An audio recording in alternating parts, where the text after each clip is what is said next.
মোহাম্মদ দিয়ে বলুন বাবা। আল্লাহ দুনিয়া থাকতে আব্বা আম্মার খেদমত করে জান্নাত অর্জন করতে পারি। সবাই জবান খুলে বলি আমিন। সর্বশেষ কথাটা বলবো, বিদাতি বিদাতি বিদাতি, এটা আমাদের উপরে জোর করে তকমা লাগায়, কিন্তু আসল বিদাতি আমরা নয়। আসল বিদাতি কারা?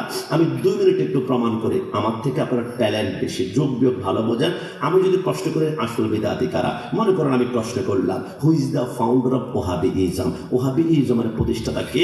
আপনি বলবেন আব্দুল ওহাব নজদি। আমি যদি প্রশ্ন করি who is the founder of আপনার জামাত ইসলামী, জামাত ইসলামের প্রতিষ্ঠাতা কে? আপনি বলবেন আবুল আলা মওদুদি। আমি যদি প্রশ্ন করি who is the founder of Deobandism, দেওবন্দিজমের প্রতিষ্ঠাতা কে? আপনি বলবেন কাশেম নানতবি। আমি যদি প্রশ্ন করি who is the founder of আহলে হাদিস, আহলে হাদিসের প্রতিষ্ঠাতা কে? আপনি বলবেন ইবনে তাইমিয়া। আমি যদি প্রশ্ন করি who is the founder of Qadiani, কাদিয়ানির প্রতিষ্ঠাতা কে? আপনি বলবেন মির্জা গোলাম আহমদ কাদিয়ানি। লেকিন আমি যদি প্রশ্ন করি who is the founder of আহলে সুন্নাত ওয়াল জামাত, আহলে সুন্নাত ওয়াল জামাতের প্রতিষ্ঠাতা কে?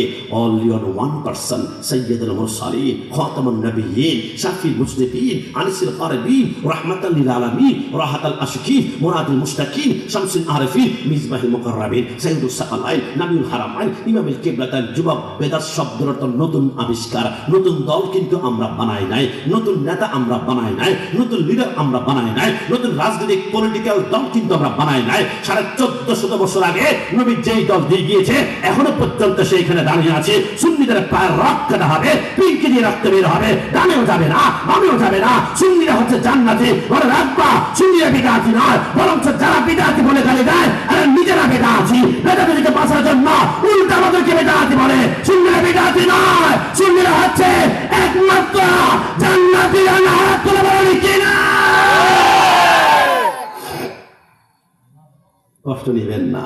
আমি কিছুদিন পূর্বে গিয়েছিলাম আপনার যমুনা সেতু পার হওয়ার পরে পাবনা বেড়াতে। আমাকে শাপলা চত্বর, আমি যমুনা সেতু পার হওয়ার পরে সিরাজগঞ্জ চত্বর টং দোকানে চা খাচ্ছিলাম। টং দোকানে চা খাওয়ার ইতিহাস আছে, কারণ আমি একবার 5 স্টারে গিয়েছিলাম একটা চা টেস্ট করার জন্য। 380 টাকা একটা চার বিল।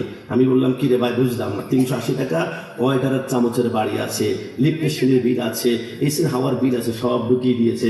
তো চিন্তা করলাম 380 টাকা দিয়ে চা নিয়ে খেয়ে 10 টাকা দিয়ে চা খাবো। 370 টাকা রাস্তার পাশে অনেক মানুষ না খেয়ে বসা আছে, না খেয়ে রাতের বেলা ঘুমায়। একটা বিরিয়ানির প্যাকেট দেব, তুতিয়ে মোত্তাম, একবার ঢুক গিলার পরে যদি খোদা রাজি হয়ে যায় তো জান্নাত চোখের পলকে চলে যাবো। কথা বলা ঠিক কিনা? আমি চা খাচ্ছিলাম, একটা ভ্যান চালকের সামনে জড়াই ধরলো। আমি বললাম এই প্রবলেম হুজুর, আপনি তো মোবাইলে দেখি। আমি বললাম নগণ্য কিছু বলবা হুজুর, কষ্ট নেবেন না। আমাদের পদ্মা সেতু যমুনা সেতুর পরে সুন্নি পড়েছে, একটু কম চলে। আমরা মিলাদ ক্যাম্প যারা করে এদেরকে আমরা বুঝি সুন্নি, আর মিলাদ ক্যাম্প যারা। আমি বললাম কিছু বলবা হুজুর, কষ্ট নেবেন।